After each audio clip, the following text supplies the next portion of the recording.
Desde o início da civilização, o homem tem fascínio pela força. Potência, força, comando, controle e atenção. Isso deve ter começado quando éramos crianças e víamos desenhos, e agora somos garotos crescidos puxando ferro. Com todo o apoio da ciência, dos esportes e da tecnologia, hoje as pessoas são mais fortes do que eram há 100 anos. Procuramos meios de aumentar a força e a resistência humana. Em algum ponto, nós temos que parar de pensar e simplesmente deixar o corpo assumir. Eu bloqueio a dor, continuo e digo, vai dobrar, até que dobra. Como eles conseguem? É força pura ou ciência? Força sobre-humana. Vai, Ned, manda ver!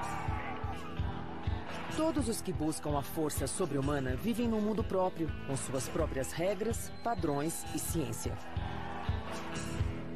Estes podem ser os homens e mulheres mais fortes do mundo, descendente de uma longa linhagem da tradição humana que força os limites do corpo em demonstrações de força. Nós amamos puxar ferro! As pessoas são fascinadas pela força pura e por outros tipos de força também. Bem-vindo ao Arnold Fitness Weekend. É aquele Arnold. Acho que desde o início da civilização, as pessoas são fascinadas pela força e, antigamente, ter força significava que você podia se proteger. Por isso é que nas situações mais heróicas, o homem mais forte sempre era o maior herói. E eu acho que isso vale até hoje. Força, vai! Todo ano, a sensacional demonstração de força do evento de Schwarzenegger atrai 10 mil das pessoas mais fortes do planeta. É uma combinação de corpulência com bizarrice, num espetáculo absolutamente único. As pessoas ficam fascinadas com o que fazemos porque amam ver um peso enorme ser erguido. Erguer 230 quilos acima da cabeça não é normal. E ver alguém erguer todo esse peso do chão acima da cabeça impressiona muito. 2 arrancadas. E o árbitro deu um sinal para baixar. Esta é uma demonstração de força moderna, mas para testar seu poder, os concorrentes voltam ao passado. Como a roda de Apollon. Homens fortes erguem um enorme halter de 165 quilos, igual àquele que o famoso lutador francês Apollon ergueu no final do século XIX. Em mais de 100 anos, apenas 3 pessoas conseguiram levantá-lo. Esta competição em especial é só de força bruta. Ela não requer força cardiovascular ou resistência muscular, é força pura. E é uma prova muito popular desde o final dos anos 70, quando se espalhou como fogo de palha. Este é o maior teste de força no evento Strongman. Surpreendentemente, um competidor consegue erguê-lo 4 vezes. Parabéns! É um novo recorde! Depois de erguer um peso como esse, estabelecer um recorde mundial é como se conquistar uma coisa impalpável. Você precisa analisar, apreciar e depois se libertar da sensação para poder tentar bater um outro recorde. Quando erguemos mais peso do que o normal, o nosso sistema nervoso chama reforços, fibras musculares que não estavam atuando antes. Elas aumentam a força disponível. Depois, o músculo repara os danos, acrescentando células novas. Com a repetição desse processo, com o tempo, a massa muscular vai aumentando. E há muito músculo em exibição nesta prova. O levantamento de pneus de Jeep. Eles têm de levantar pneus imensos, presos a uma barra super resistente. Senhoras e senhores, vamos aumentar o peso. Um competidor ergue 442 quilos e estabelece um novo recorde mundial. É muito difícil, mental e fisicamente. Você tem de se concentrar muito, tem de usar a mente e quando acaba é um alívio. Aquele que vencer todas as provas do Strongman ganhará um Jeep Hummer e muito dinheiro para gasolina. O primeiro e o segundo colocados recebem $15 mil em prêmios. E existe uma variedade enorme de desafios para provar que você tem força sobre-humana. Provas de queda de braço, um desafio ao recorde mundial de supino. É isso, vai! E todo o drama e comoção de lutas profissionais. Vai, 350.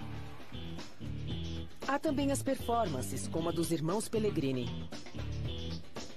Estes italianos apresentam um número que é uma demonstração incrível de equilíbrio e força.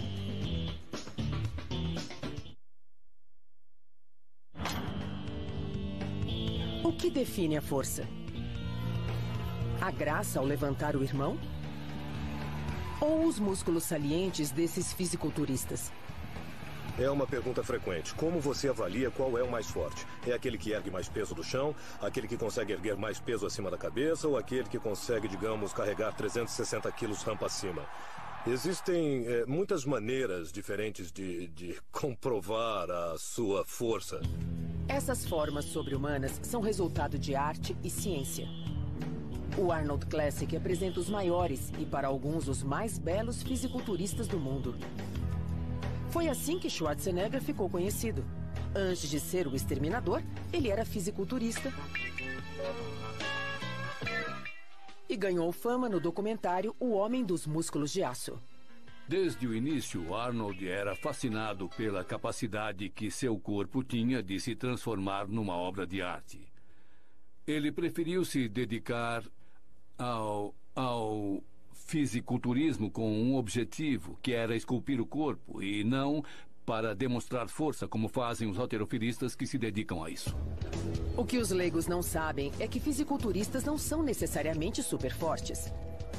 A sua meta é esculpir o corpo até alcançar proporções que, para muitos, são consideradas grotescas. No fisiculturismo, não é necessariamente a força que importa, embora seja preciso ser bem forte para atingir o nível em que eles chegam. Mas eles não competem pelos quilos que conseguem erguer, competem pela aparência. Eles passam óleo no corpo para destacar as fibras musculares e as veias. Para eles, isso é bonito. Por que alguém escolheria ficar como o incrível Hulk? Pergunte a Lou Ferrigno. Por quê? Pelo poder. Para passar a imagem de comando, de controle. Tem a ver com a sua força interior. Por exemplo, quando eu era pequeno, eu perdi a audição. Eu era muito introvertido e tímido, mas eu queria chamar a atenção das pessoas, queria que gostassem de mim. Comecei a praticar fisiculturismo porque me fazia me sentir bem comigo mesmo. E quanto maior e mais forte eu ficava, mais atenção eu chamava. A aparência dos maiores fisiculturistas é estranha, inclusive para os norte-americanos comuns. Mas é assim que a coisa funciona.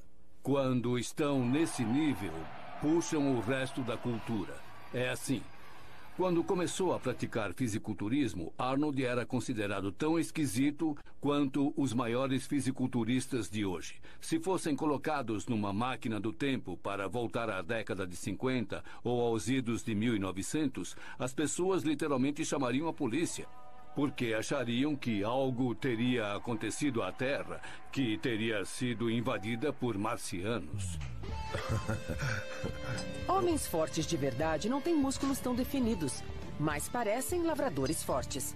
E o segredo de sua força pode ser bem simples: muito treino. Quando vejo fisiculturistas, esses caras enormes que fazem eu me sentir pequeno, eu percebo que há muita diferença no jeito de treinar. Eles treinam para ficar enormes, para ficar inchados mesmo. E eu para ficar o mais forte que eu puder. Em 2003, segundo os padrões olímpicos, Shane Hamann foi considerado o homem mais forte dos Estados Unidos. Ele é campeão olímpico de levantamento de peso. Eu nem fui um garoto forte. O meu tamanho era normal. Shane parece um lavrador forte porque é exatamente isso que ele é. Tudo começou em Mustang, Oklahoma, quando ele começou a cultivar sua força erguendo halteres bem diferentes. O meu pai comprou um negócio agrícola quando eu tinha 13 anos. E comecei a trabalhar lá colhendo de tudo. Melancia, abóbora, melão, todo esse tipo de coisa. E acho que foi aí que começou, descarregando caminhões. Então, a partir daí, eu fui ficando bem grande.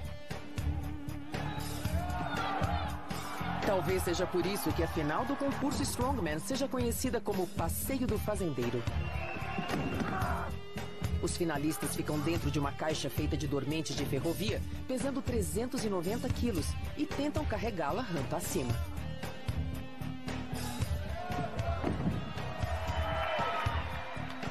Seis dos 8 participantes fracassam completamente. até que chega o norueguês.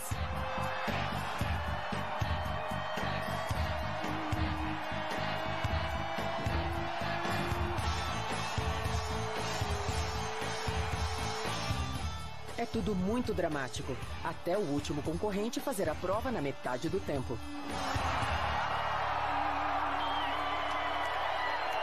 Quando o público vê o homem mais forte do mundo em ação fazendo algo extraordinário, ele aplaude de pé porque pensa, eu admiro isso. A Maria conseguir subir essa rampa ou levantar um halter de 90 quilos sobre a cabeça, ou então a roda de Apolon, seja qual for o número apresentado. Todos que estão lá em cima amariam fazer esse tipo de coisa. Poder Viking!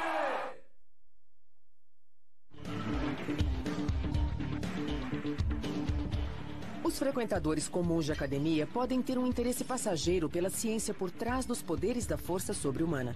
Mas para os técnicos e atletas que trabalham aqui, há muita coisa em jogo. Se voltar às últimas Olimpíadas, na maioria dos esportes, a diferença entre a medalha de ouro e o quarto lugar é menos de 1,5%. Então, o que tentamos fazer de verdade é compensar esse 1,5%. A questão é que não haverá muita diferença entre os 3 primeiros colocados e o quarto lugar que não conseguiu chegar lá por pouco. Então, a ideia nesse caso é pôr mais 1 quilo naquela barra no levantamento seguinte para, no fim, somando tudo, conseguirmos passar à frente e termos um vencedor. Braços flexionados, vamos!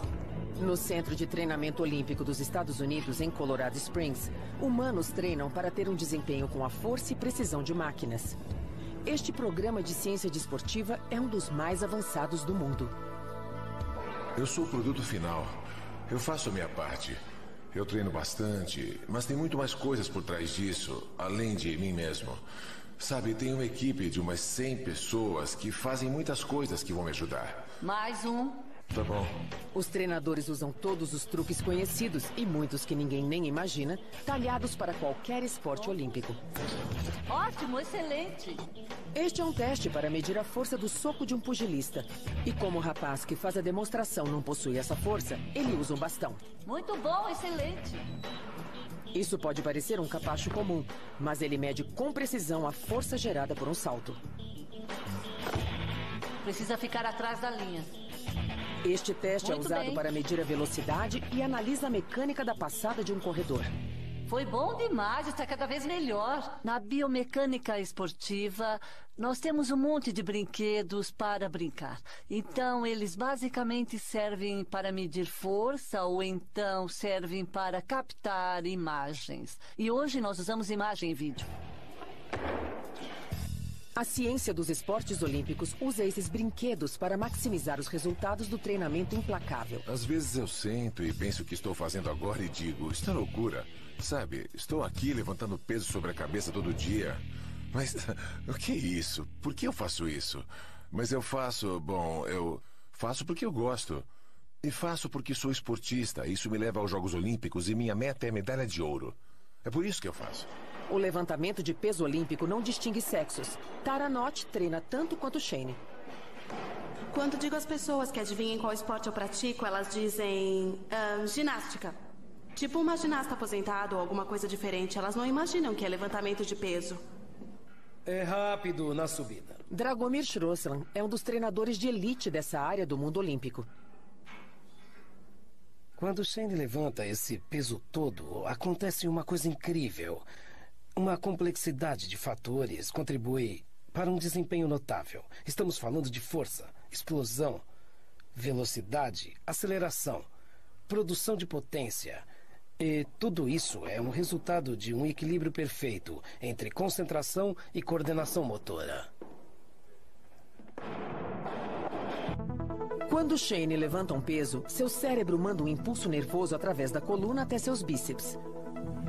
Esse impulso nervoso causa a liberação de substâncias químicas chamadas neurotransmissores nas fibras musculares, que provocam o retesamento do músculo e Shane levanta o peso.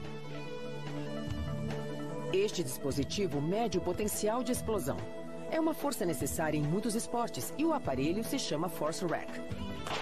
O velocista precisa dessa explosão na saída, o jogador de vôlei para subir a rede e o levantador de peso para erguer o halter. 3, 2, 1, vai! A meta é treinar os atletas com a máxima eficácia para que levantem o maior peso possível. Quer seja aumentando o seu poder de explosão, e para tanto é preciso poder medi-lo, e quer seja olhando para os ângulos do seu corpo. Você tem que poder analisar isso, e é isso que a tecnologia desportiva ou a ciência desportiva faz para nós. Ela analisa cada coisinha que não conseguimos ver no exercício ou levantamento, porque é rápido, é explosivo. Hoje, a ciência de ponta dos esportes olímpicos oferece aos atletas acesso imediato à informação. Por exemplo, este teste para levantadores de peso é tão novo que é a primeira vez que Shane o experimenta. O que eu gosto no sistema é o fato de que podemos estudar a cinemática e podemos então sobrepô-la à imagem real, entendeu? Isso é incrível. A cinemática, ou ciência do movimento, é rastreada com precisão pelo computador, registrando a força e velocidade do levantamento de Shane. Agora ele pode obter toda essa informação com um replay instantâneo. Antes não tínhamos nada assim. Um vídeo da hora que acontece, mostrando todas as velocidades, as posições e a força, tudo ao mesmo tempo em que fazemos o levantamento. Antes, tínhamos de fazer o levantamento e estudá-lo depois. E ter isso bem na hora é bem legal. Está dando certo. Ele me avisa que posso levantar mais peso, que tenho potencial para erguer mais peso ainda. Essa é uma coisa que me ajuda muito e vai me ajudar a ficar cada vez mais confiante. Eu me oriento visualmente, então quando vou revisar minha técnica ou mudar alguma coisa, eu preciso ver onde é que estou errando. E preciso analisar isso, tipo olhando para a coisa. E é isso que a ciência dos esportes nos dá. Pega um levantamento e nos permite vê-lo localizando exatamente onde fizemos algo errado. Por exemplo, os levantadores lutam para levantar peso simetricamente, que é a maneira mais eficaz. O vídeo simultâneo e a análise por computador tornam os erros óbvios ao atleta. Nós colocamos um tipo de coleira ou anel em cada ponta do halter, de cada halter. E através da análise dessa mecânica ou através desse programa de computador, conseguimos gravar em tempo real o caminho feito pelo halter.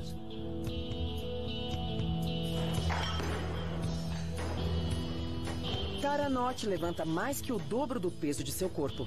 Ela pesa apenas 47 quilos e ergue 102. Então, a pergunta na ciência da força sobre-humana é: tamanho é documento? Há uma concepção errônea de que somos enormes e que somos muito fortes. Como os fisiculturistas, mas não somos. E podemos ser pequenos. Posso andar pela rua sem ninguém saber que sou levantadora de peso. E isso é divertido. Existe uma relação entre tamanho e força absoluta. Quer dizer, embora uma formiga, em termos de equivalência, seja mais forte do que um elefante, o elefante ainda tem mais força absoluta. Então, Shane é mais forte em termos absolutos. Mas, por quilo de massa corporal, se tem a mesma intensidade de treinamento, as pessoas menores costumam ser mais fortes. Proporcionalmente, a pequena Tara é mais forte que o grandalhão Shane. Acho que derruba o estereótipo. Muda completamente a concepção que se tem até agora. As mulheres podem ser fortes, poderosas, grandes atletas com muita força e ainda assim serem femininas. E eu acho ótimo mostrar aos jovens, meninos e meninas, que você pode ter qualquer tamanho para fazer o levantamento de peso. Isso!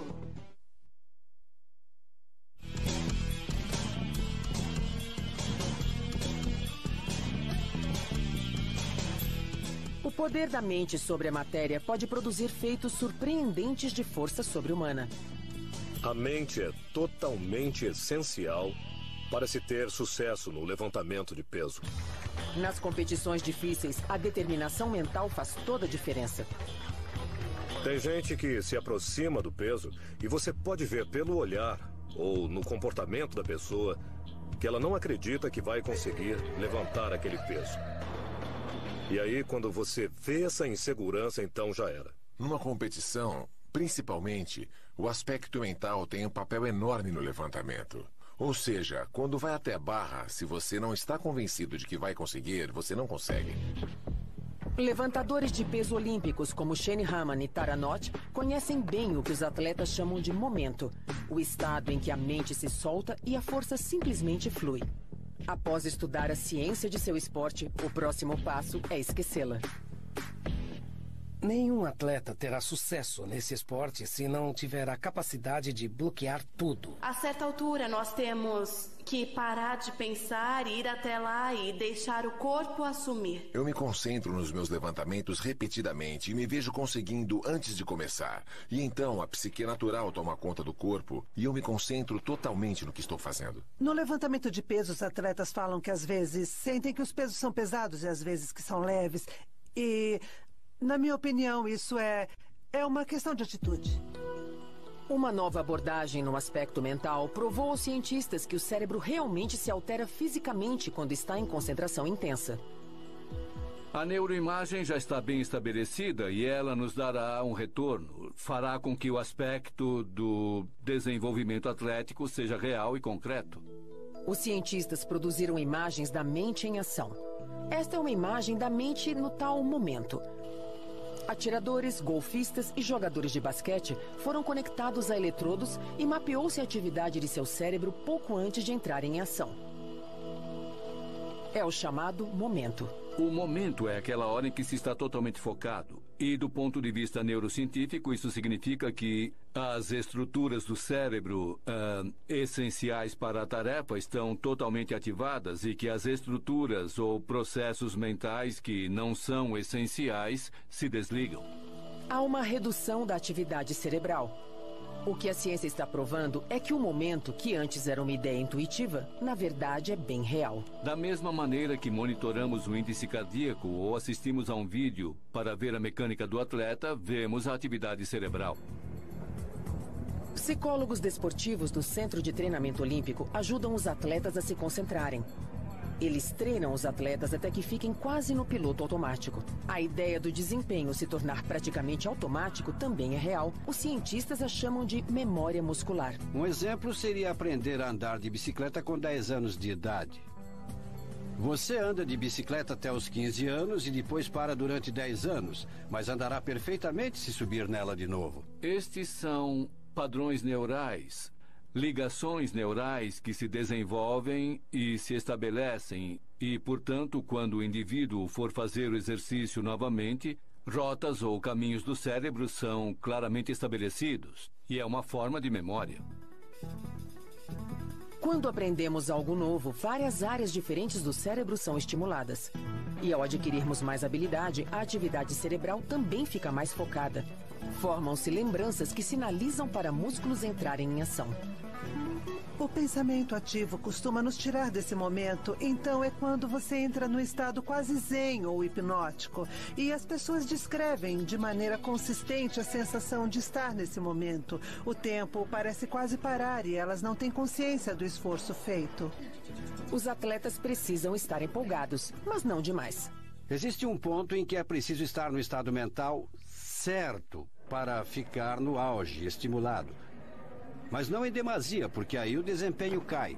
Já tive experiência com atletas em que a adrenalina faz o peso parecer tão leve que, de repente, o peso está muito acima do que deveria. E até num esporte em que se pensa que isso poderia ser útil, acaba sendo prejudicial. Então, eles precisam aprender a controlar isso. O poder da adrenalina pode ser tão grande que pode até fazer com que pessoas sintam uma força sobre-humana em momentos de crise. Nesses momentos de crise, várias partes do corpo, especialmente o sistema endócrino, entram em ação.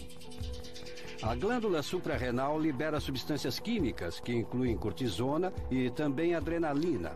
O sistema nervoso começa a reagir de várias maneiras e o pensamento é o último fator envolvido. Nós temos uma reação instintiva ao estresse, que libera hormônios na corrente sanguínea. Os hormônios nos dão mais força e resistência, nos deixam prontos para lutar. Acho que não há dúvida nenhuma de que as pessoas fazem coisas extraordinárias, em circunstâncias extraordinárias, sem sequer pensar nelas. O corpo reage fisiologicamente e temos vários mecanismos fisiológicos em ação. Histórias reais do poder da adrenalina viram notícia. Uma texana encontra uma força desconhecida e tira o marido de 90 quilos, deficiente físico, de sua casa em chamas. A pequena Dot Barnes, de 72 anos, luta com um alligator e salva a vida da amiga. Vance Flossenzier até consegue arrancar um tubarão de cima de seu sobrinho. Ouvi o meu filho gritar tubarão e ouvi um grito. Eu me virei e vi uma mancha de sangue no lugar onde os meninos estavam. Aí corri para lá e quando cheguei, percebi que era o Jesse. O tubarão pegou o braço dele. A cauda do tubarão estava perto de mim e eu não sabia bem o que fazer. Mas eu agarrei pela cauda e quando puxei, nem tive tempo para pensar. Ele precisou de uma força espetacular para dominar o tubarão, que tinha mais de 2 metros e pesava cerca de 90 quilos. Não sou um super-homem, eu sou apenas um homem, certo? Mas demonstrou uma força sobre-humana no dia em que salvou a vida do sobrinho. O braço de Jesse foi retirado do estômago do tubarão e reimplantado. Mas pessoas que sofrem uma descarga de adrenalina muito alta podem se tornar perigosas. Especialistas treinam policiais para lidar com situações ameaçadoras, quando prisioneiros ou criminosos têm surtos de adrenalina e não podem ser subjugados com medidas comuns.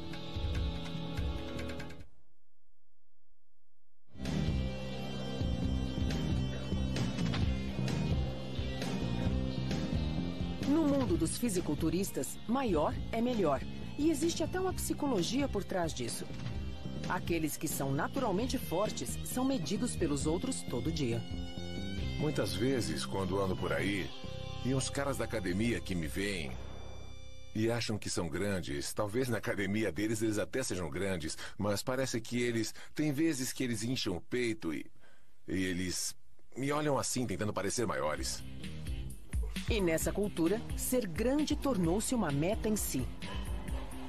Acho que isso é natural para os homens. Querer ser bem maiores do que são. Sabe, muitos só querem ser grandes. E quando você dá de cara com outro cara grande, tenta parecer maior ainda. Acho isso muito engraçado.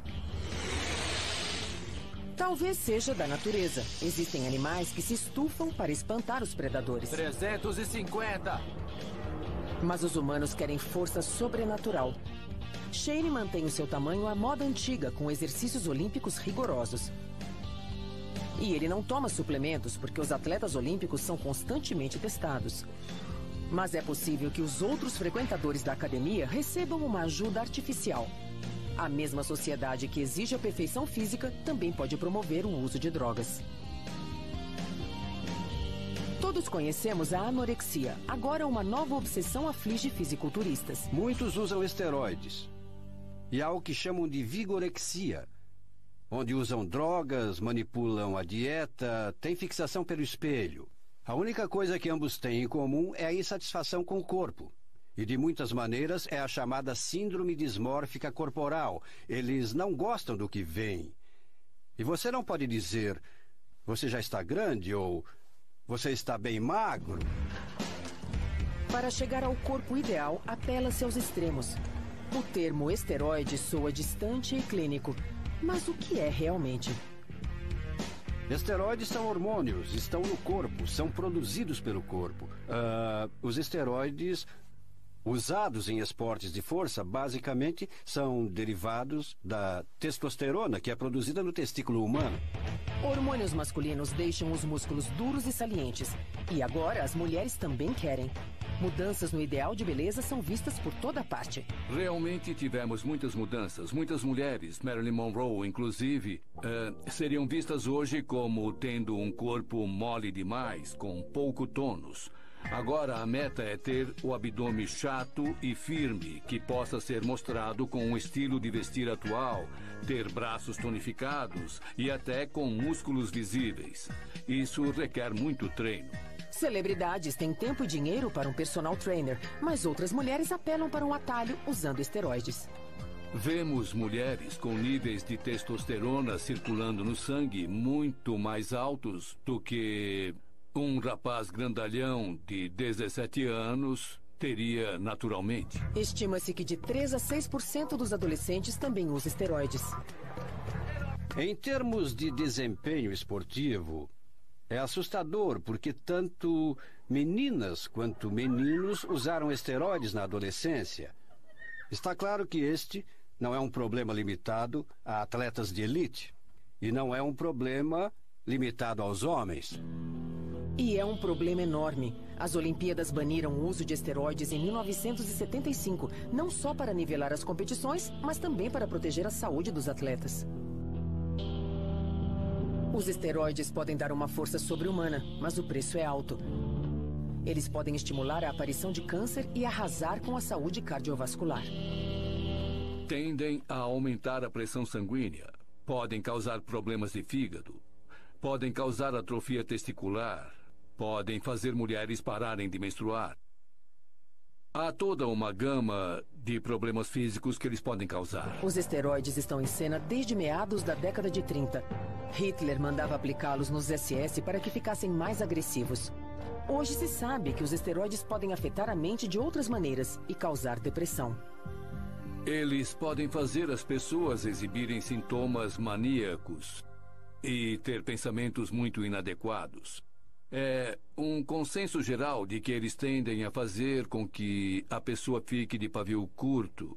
Ela fica mais temperamental, mais sensível, menos disposta a perdoar, mais rápida em partir para a briga.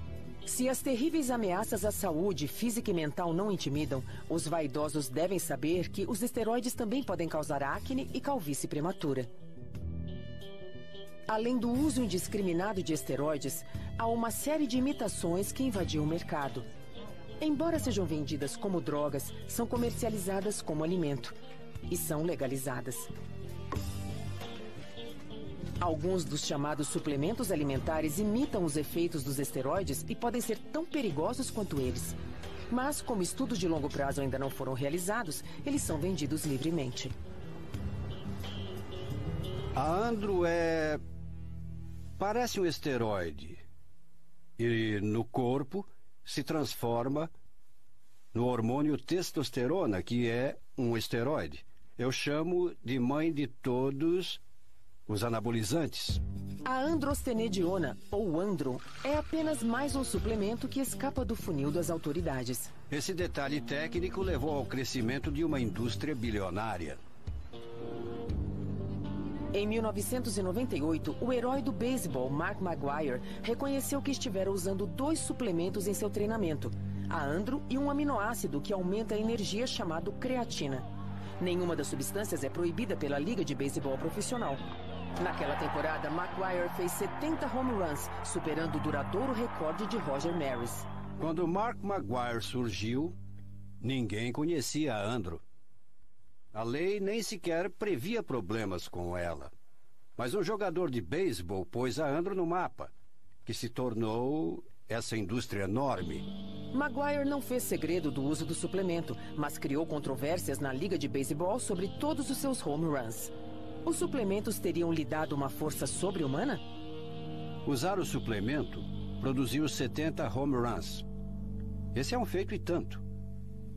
Mas acontece que todo mundo acreditou que sim. E agora temos essa questão dos modelos ideais. Como faço para ficar igual a esse modelo? Como consigo a mesma coisa? É muito fácil. Não precisa de consentimento dos pais, nem de nenhuma agência reguladora. Basta entrar numa loja e comprar a Andro. É isso que acontece, e houve uma explosão. A Liga Profissional de Beisebol só começou a fazer exames para detectar a presença de esteroides a partir de 2003. Mas a controvérsia dos suplementos está longe de acabar. Ontem, em Fort Lauderdale, um lançador de 23 anos, Steve Beckler, morreu de internação um dia depois de treinar em Fort Lauderdale. A morte de um jogador de beisebol durante um treino fez os legisladores pedirem reformas. Depois que Steve Beckler, do Baltimore Orioles, morreu do coração, soube-se que ele havia usado éfedra, outro dos chamados suplementos fitoterápicos. Ela funciona como anfetamina e é usada para promover perda de gordura e ganho de massa muscular. A morte de Beckler lançou suspeitas sobre a segurança de estimulantes não regulamentados vendidos sem receita. O mercado está bem à frente da lei quando se trata de regular suportes à força sobre-humana. creatina, por exemplo, ainda não foi proibida porque é encontrada na natureza na forma de proteína, como no peixe. Mas os especialistas dizem que se você quer uma força sobrenatural, o modo natural ainda é o melhor.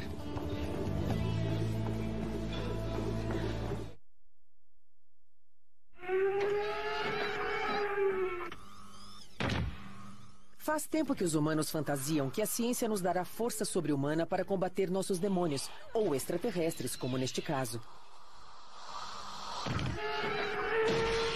Mas os supertrajes, como o que Sigourney Weaver usa, não são mais fantasia. Eles já estão sendo desenvolvidos por cientistas. Nós literalmente pegamos aquilo que a Sigourney Weaver tinha em Alien, aquela máquina enorme que ela operava. Então nós criamos um traje com a mesma capacidade, mas agora esse traje é usado como uma roupa comum. Cientistas procuram maneiras de instilar superforça no uniforme de soldados e de construir o que chamam de exoesqueletos blindados. Hoje temos exoesqueletos para soldados. Aquelas coisas que eram de faz de conta nos filmes e na TV de 15 e 20 anos atrás podem ser usadas por soldados individualmente. E quando nós falamos de força sobre-humana, não falamos de músculos, mas falamos de capacidade. O Exército, institutos de pesquisa e empresas privadas como a Sarcos, em Utah, estão trabalhando em sistemas de aumento de força que até os super-heróis invejariam. E uma agência governamental pouco conhecida, a Agência de Projetos de Pesquisa Avançada de Defesa, ou DARPA, está desenvolvendo algo chamado exoesqueletos para aumento do desempenho humano. Procuramos maneiras, principalmente as mecânicas, de aumentar força e resistência humana. Em outra palavra, força sobre-humana, na forma de um exoesqueleto. Veja, por exemplo, um inseto. A definição de exoesqueleto é um esqueleto na parte externa e não no interior como o nosso.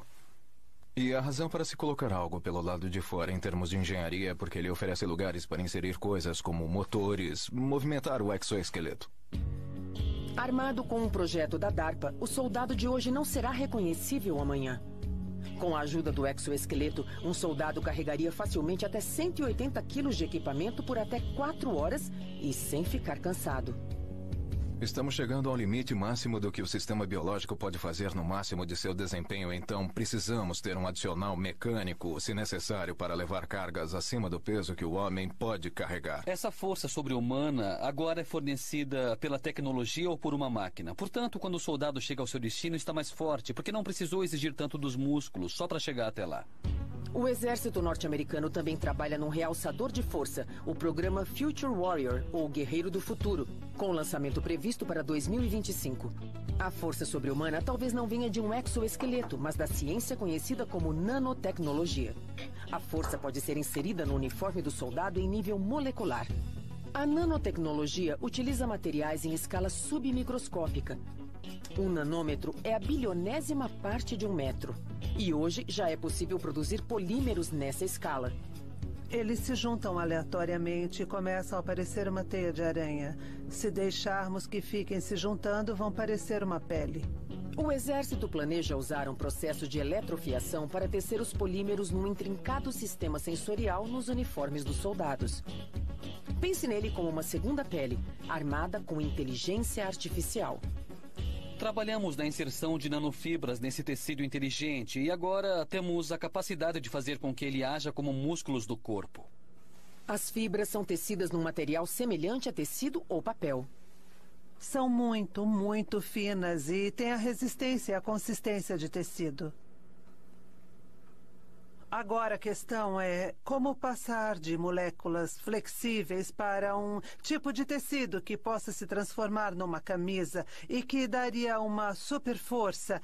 E para fazer isso, precisamos fazer com que essas moléculas se unam na forma de fibras, como os músculos que têm a forma de fibras, e daí projetar um tecido que possa ser controlado de alguma forma, talvez eletronicamente, para desenvolver essa força. O programa Guerreiro do Futuro poderá usar exoesqueletos junto com a nanotecnologia. Para começar, a criação de um tecido inteligente é um grande salto para nós. Por isso, o programa de exoesqueleto está sendo usado com ele para poder suportar carga e fornecer força. O projeto Guerreiro do Futuro baseia-se na hipótese de que a guerra do futuro será urbana, com combates no meio da rua. Seja usando exoesqueletos ou a nanotecnologia, a nova força sobre-humana possibilitará que soldados subam escadas, corram mais rápido e passem rapidamente por vielas estreitas. Isso também poderá ter aplicações civis. A meta é melhorar a capacidade militar. Mas garanto que pessoas como eu, que trabalham nessa área, também ficarão felizes quando alguém que não andava há 20 anos puder sair andando até a sua caixa de correio. É o que vai acontecer quando isso for uma realidade. A nova tecnologia será inteligente. A blindagem com inteligência artificial saberá quando seu usuário está gravemente ferido e fará alguma coisa a respeito. A primeira versão dela é burra, já que é manipulada pelo soldado. Esperamos que a próxima geração seja provida de energia. E assim, quando o soldado tocar o torniquete, ele será ativado. E esperamos que com a inserção da nanotecnologia, que em tempos futuros de guerra, que o tecido inteiro possa ser um torniquete em potencial. Os intrincados sistemas destinam-se a tornar os soldados do século XXI uma mistura altamente especializada de homem e máquina. Historicamente, todas as nossas plataformas foram colocadas em campo. Os nossos F-16, por exemplo, os F-18, essas aeronaves tinham todas essas tecnologias e capacidades que não tínhamos para o soldado. Então estamos trabalhando para dar essas mesmas capacidades ao soldado para que seja um F-16 com pernas. Embora a ciência continue a buscar os limites da força sobre-humana, nosso destino ainda está contido no nosso DNA. Acredito que nascemos, de certa forma, programados para fazer certas coisas, e nós já tentamos alterar essa programação toda, de um modo ou de outro. Mas há um limite para isso. Você não pode ser uma pessoa totalmente diferente, portanto, o desafio é como maximizar o seu potencial, de modo seguro, saudável, produtivo. Como maximizar o seu potencial? É um pássaro! É um avião! É o super-homem! Sim, é o super-homem! Nascendo com ela ou não, o desejo de ter força sobre-humana permanece como aspiração humana quase universal. Bom, eu acho que se você tem um grande desejo de ser o melhor em alguma coisa, você tem que descobrir no que você quer ser o melhor e para que você tem o talento. Por exemplo, a gente vê esses homens que competem para ser o homem mais forte do mundo. Eles já têm um talento específico, eles já nascem grandes, eles são enormes. Quer dizer, todos eles têm, digamos, um dom hereditário de certa forma. E o resto vem pela força de vontade. Numa cultura que idolatra a força, a ciência poderá, afinal, ser a força derradeira que fará os super-humanos parecerem normais.